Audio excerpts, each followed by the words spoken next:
Welcome to the Today in History podcast, where you learn about an event that occurred today, April 20th, from history. Today's episode is titled, New York Adopts State Constitution. The first New York State Constitution is formally adopted by the Convention of Representatives of the State of New York, meeting in the upstate town of Kingston, on April 20, 1777.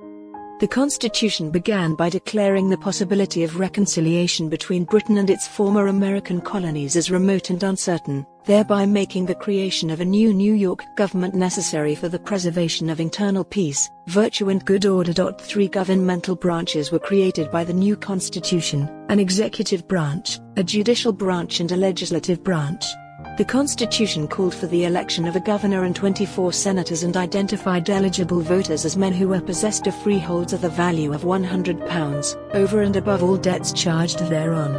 The Constitution also called for the election of 70 assemblymen for 14 declared counties who were to be elected by male inhabitant of full age, who shall have personally resided within one of the counties of this state for 6 months immediately preceding the day of election.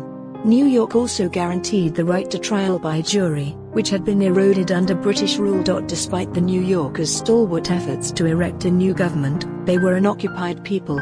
The British had taken Brooklyn Heights on August 27, 1776. Lower Manhattan fell soon after and was burned on September 21. The rest of New York City and Westchester County came under British control in October of that year.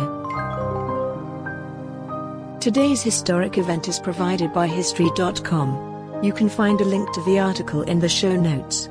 Help support the podcast by rating us on your favorite podcatcher, or support it on Patreon by visiting patreon.com/autopod.